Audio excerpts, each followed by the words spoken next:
like to invite on the stage the participants for the panel discussion today.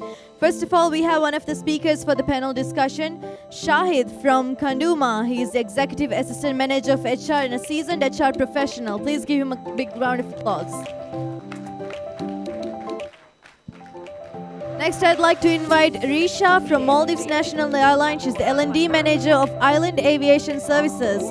Please welcome Risha on stage.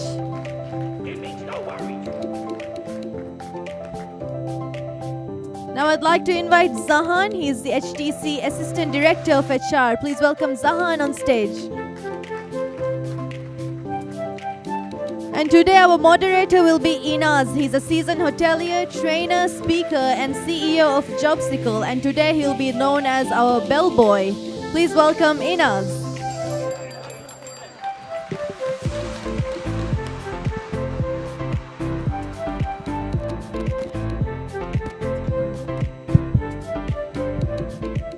Good afternoon. Everyone can hear us, right? You know how important this is? This actually have the power to bring 350 people back to learning. Isn't that? So I'm so proud to hold it. Also, it has got the power to send you back to the refreshments, which we are not going to do now. Obviously, so that's why it's such an important thing. So our role as human resources professionals is also very important. Do you believe that, everyone? Yes. Everyone believes human resources is an important function. Yes. I think TV Rao has given a very good insight of that as well. We are going to talk about pandemic, but the week that the trillions of dollars got wiped out from the global economy because people stopped working, socializing, that's when we realized there is an importance of human resources department. Agreed? Now, there's another interesting thing that during the break when I was speaking to some people, I found that there are many people here that does not come or specifically that does not work in HR department. Can we see the raise, can you raise the hands of the people who are not from human resource department that are present here? Can everybody please give them a round of applause? How wonderful that is. That shows the interest and the importance of human resources department. So our topic today is, obviously we have very experienced individuals from very important organizations that are going to give us some insight of what lessons we have learned during the pandemic and also how we move on to reset the work environment. So we have got HDC, we have got from Shahid from the resort sector, and we have got from also National Airline. I think these are very important three sectors that we can look into just to see how it works. So obviously there is no, when the pandemic hit, obviously employees and employers, we all went to chaos with uncertainty, with no end. We don't know what's going on. We were not prepared. So there are many things that we could learn from what this organization has done. So I would like to start with Shahid. How did you manage to go through this process, or what did you actually experience during this process in your sector, mainly the resort side and your resort? Thank you, Inaz, and I hope everyone hears me well. Thank you, MAHRP, for giving me this opportunity. I'm glad to be here. Well, chaos is probably an understatement. There was a question earlier asked by another speaker who did not get affected by the pandemic, and there was no hands, and probably the whole world went through that. Resort industry is nothing new in this room, but let me give you a little bit of what I felt and my friends or colleagues, former colleagues experience. I will not only give you examples of myself, but from an owner's business perspective as well. But let me start from HR. That's the topic of the day. First of all, institutions in the government or in the state did not have, or ourselves, including ourselves, did not have any regulations, SOPs, drills, books, practices that dealt with such a situation. Am I right?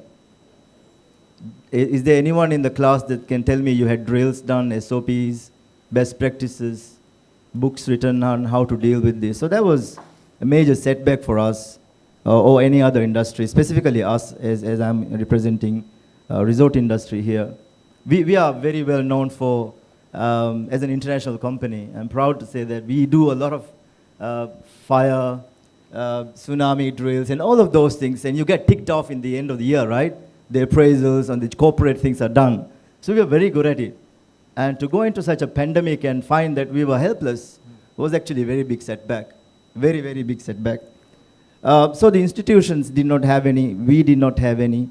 So how to get prepared to deal with the situation was just zero knowledge.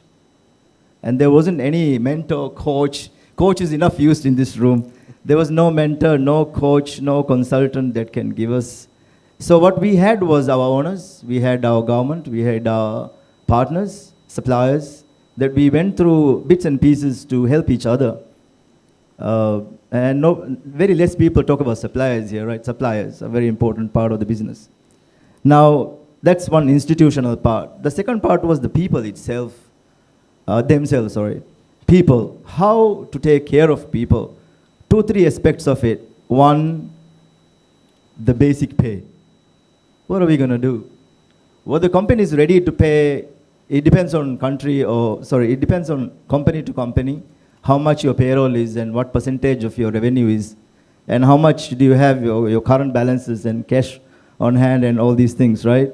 How much can you sustain if you were to pay? And there were 2, 3 sides of it, right? Some didn't get paid, some paid half. There are a lot of things that happened to people's salaries. Institutionally, there were no rules. Any company can do anything to your salaries. Yeah. Here, in the Maldives. So that was very dangerous, right? Walking into an unknown specific or unknown period of time that the employees did not know what to do and how to do. So there was a major setback. And another one of this is the long service. Now there are a lot of people. Maldives is celebrating 50 years this year. Sorry, I may be taking a bit of time. Yeah. Maldives is celebrating 50 years this year. So can you imagine how many resorts that are running that are more than 30, 40, 50 years? So how many of their employees can have 30 years, 40 years? And to come to think of it, at the end of this, I'm going home empty-handed. Now, that was a major part for me. This is my 23rd year, but kudos to the people who are 50 years, 40 years in the industry, and go home with nothing. That's very emotional too, right? Very, very emotional. So this was a major one for me and my perspective. No compensation whatsoever. And some of the companies can easily let them go. Just a word that we learned was the furlough. It's like the table, the new table, the new word we all learn, furlough. Yeah, your lawyers will tell you more about it. But so furlough, all of a sudden one new specifications were given. And yes, the government, if I were to talk about institutions, there were some supplements that helped income, and that was also sometimes they were feedback and all that, right?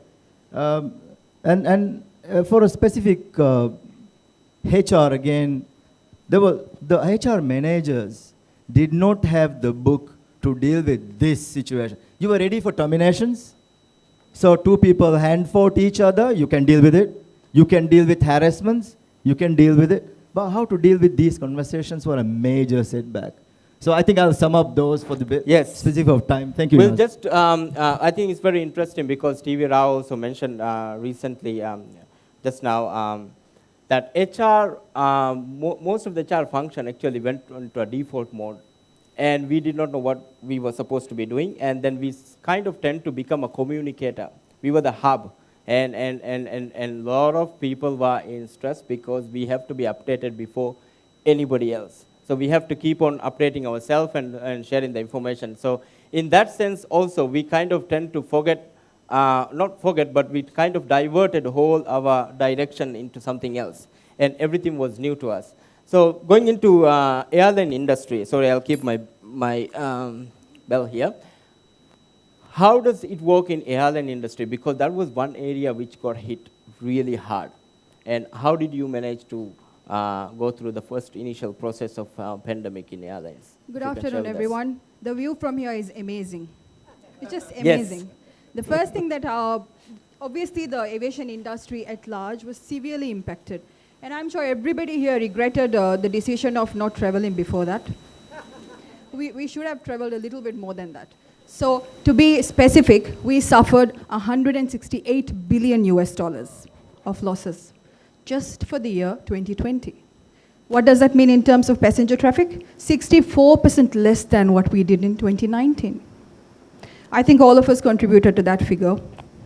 We could have. So coming into the organization, basically as an organization in the aviation industry, to look at the aviation industry at large even, there are three things we consider as the most expensive. One is jet fuel, and the other is human capital. What do you think the other would be? Any guesses? Yes, maintenance of the aircraft. It's expensive on air, it's expensive on the ground, both. So there was a lot of situations we were hearing about all the international airlines as well, Qatar Airways, Emirates, Qantas, plenty.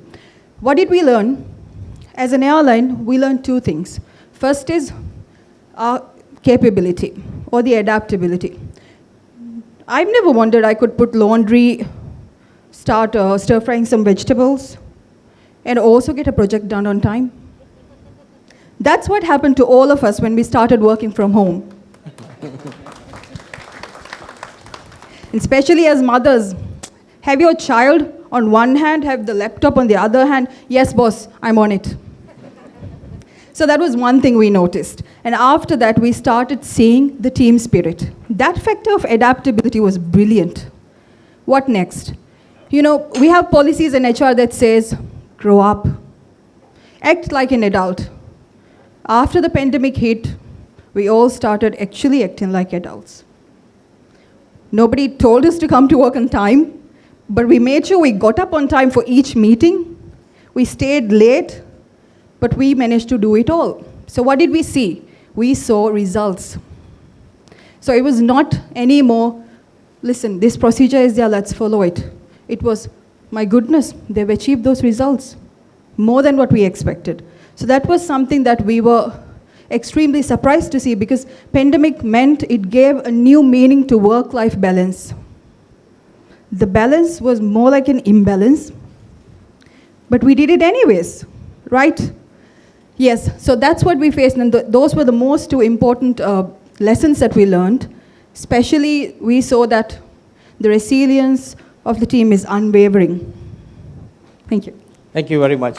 And I think it's, we can't blame ourselves as well, because most of the people in this room have not experienced the most severe pandemic that happened before this one, which happened in 1918. So it's about a century ago. So obviously no one here has experienced that. So obviously it's a new thing for us, and some people did predict the pandemic, but we did not predict work from home. And this is basically what she was mentioning, which is very interesting to see. So going into the people management perspective and communication perspective, HDC is a large organization, huge organization, which has about 1,200 people in that organization. How did you manage to go through the process and maintain the communication with the people during this process? Thank you, Inas. Can you hear me? Okay. Yeah. So I think for us, the main thing was that, like Risha mentioned as well, we were not change ready at all when we started off, and we really had to sort of go with the momentum and go with the flow and try to figure out what was going on. But at the same time, we had a team of people who were very dedicated, and we saw that from a negative aspect as well, we saw that our most dedicated employees were the most burnt out by the end of the pandemic. This was the result because they were finding it really hard to sort of balance their work and life, and they were giving 100% to the organization even from their home. And the other part of it was that we as HR had to sort of curate to a lot of different types of employee groups. For example, we had to keep the city clean, we had to keep the city safe for everybody, so there were people working like it was any normal day on the roads of Hulumale. And we had people like IT and business development who were working from home. So to manage this spectrum of employees who were affected by the pandemic or who were experiencing the pandemic in a different way, each employee group, we had to curate our HR practices to each employee group. So we were sort of, our health and safety and our employee engagement people was trying to distribute masks and make sure that the people on the road were safe and healthy. And at the same time, the people working from home were engaged through team meetings and sort of having our town hall meetings more frequently. So this was something we had to do. We had to balance the different types of employee groups and different types of employees who are working with us. Thank you very much. I'm sure a lot of us are living already in Holumale, so thank you very much for what you are doing. Going back to the second part of our discussion, the lessons learned, but when we move on to resetting our work environment and coming back to normal and bringing the people back to our work environment, I think yesterday there was a very interesting session by Dr. Jacqueline talking about going back to work. Okay, half of the people can come back. Now the resort is open for 40%. No, it's 20%. Now 40%, we need half of the people who does 100% of the work. So we kind of started multitasking as well. So that the waiter has to do the gardening work, the gardener has to do the waiter work. So we kind of mixed everything up during this whole process. It was kind of a very interesting learning experience, but difficult time. So when we tend to reset the work environment, what are the measures and what are the things that we looked at from the airline perspective? Risha, if you can share with us. Yes. The first thing, as the National Airline of Maldives, our responsibility towards the nation was utmost. That meant we were on the ground serving the national crisis. Our pilots, our cabin crews, even wearing the protective gear for hours together, we managed to ensure the safety of our passengers was also utmost. So yes, this was just one situation that we faced as a challenge. Also, before I move into the measures, we did have a difficult time drafting policies that were non-existent before. What do I mean with policies like that? For example, our safety department, we do have stipulated guidelines what hazards could be. But based on the pandemic, we had to redraft them. Certain provisions were created. So yes, so one of the biggest measures that we took was to make sure that we had our focus changed. Ideally, realigning thinking was an important one, but our focus changed to staff well-being. Because now, it was not a regular work environment that we had our staff working on.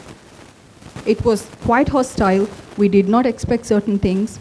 It was our safety, passenger safety, so there were so many things that were being basically compromised.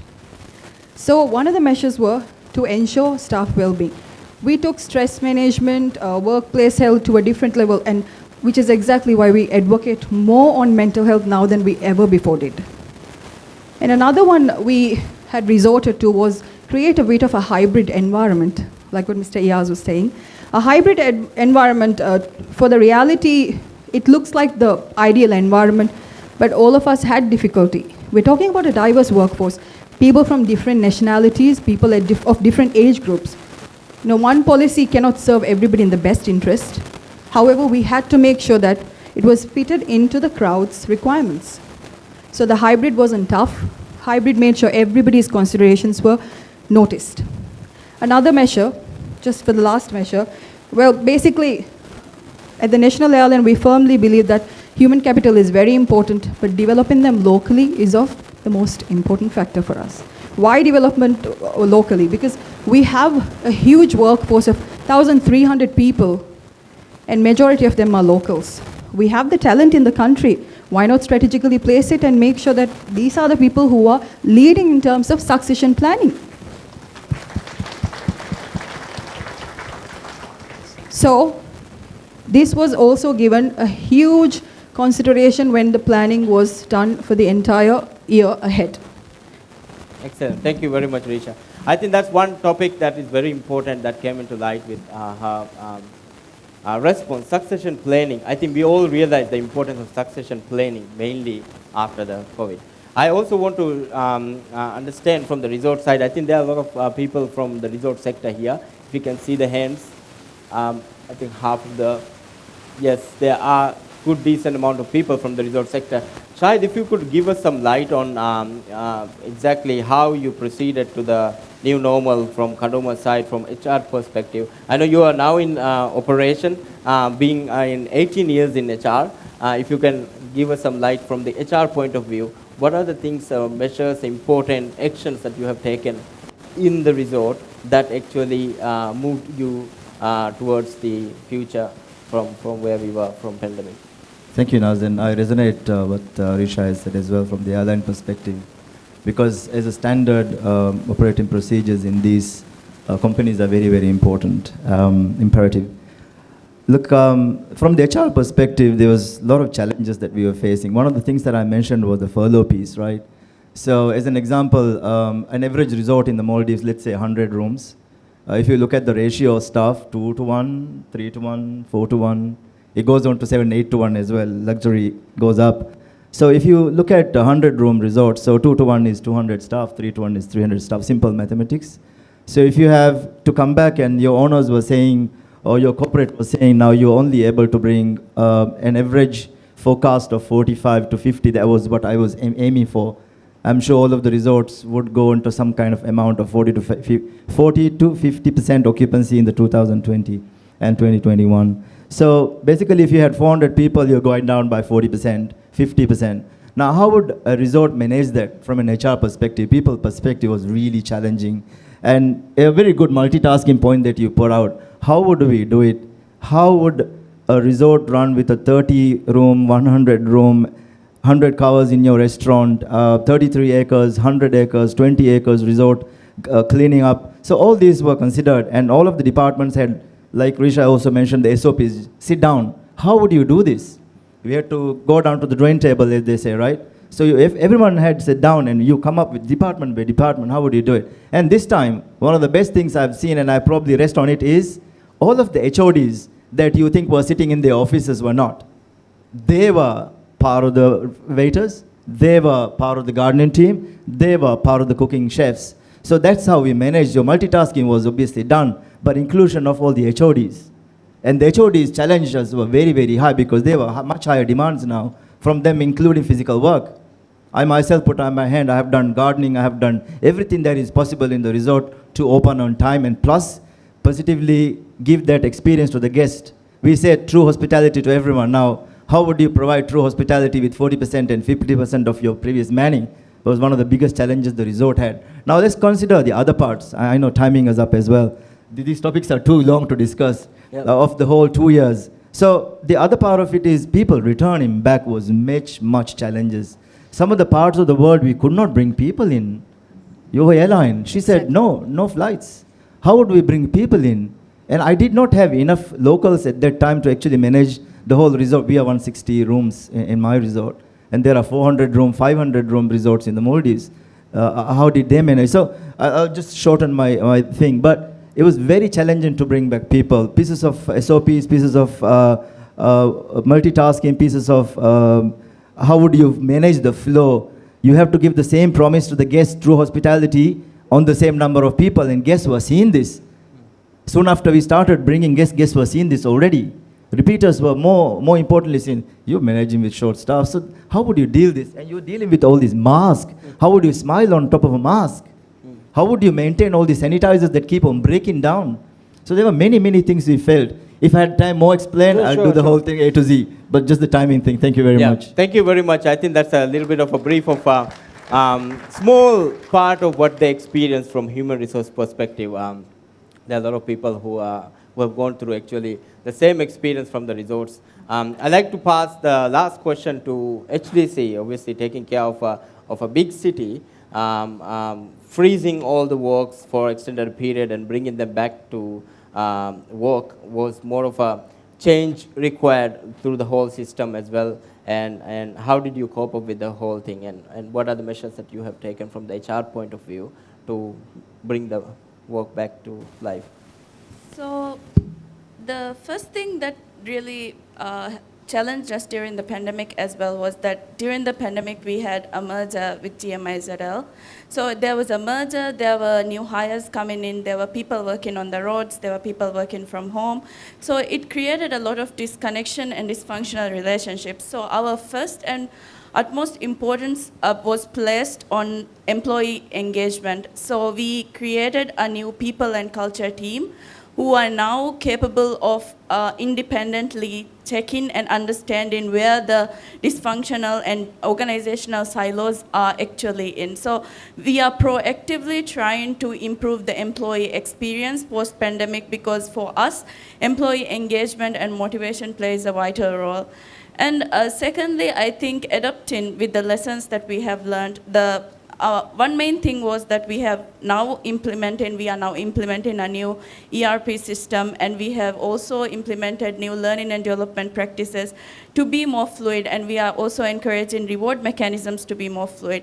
In the sense that the lessons that we took away from this was that we were not change ready, and being more fluid and being more agile to changes and uncertainties was very important. So making these changes and encouraging employees to take charge of their own wellness and their own learning and development hours, for example, gave us that liberty as well. And the final thing that we did was we have now introduced a change management framework, which would obviously help us overcome any such uncertainties in the future. So at this moment, when the pandemic hit us, we were not ready, like I said, and employees were in a chaotic state. They did not know what we were going to do and whether some people were going to work from home. The network was not set up, the IT setups were not done. So now that we have a change management framework, I can say with certainty that we are sort of ready, and we have some guiding principles in place so that employees can rely on us that we will manage change effectively. So these are the three major things. Thank you very much, Zahan. If the time allows, one more question. The change management framework, which department is responsible for that, and how do you manage within that organization? Okay, so in HTC, in HR, we have a change management section, which is what I am leading. So under the change section, we have the people and culture and the organizational development, two parts working together to sort of engage employees and improve the employee experience. So through this change management framework, what we are assessing ideally is during any uncertainty, are the employees ready for the change? And what are the behavioral impacts and the value systems that we need in place, for example, for an ERP system implementation, for an organizational design change, or anything like that. So any enterprise-wide change that would effectively impact employees, we want to support them through this framework. Excellent. Thank you very much, Risha, Shahid, and Zahan for inside information. Thank you very much, MAHRP, for giving us this platform to share our views about the whole situation. And thank you very much, everyone. Have a wonderful day ahead. The bell is still there. We will let you know once after the session, right? Okay. Thank you. Thank you. Thank you, all the panelists and our moderator, Inaz. Please give them a round of applause.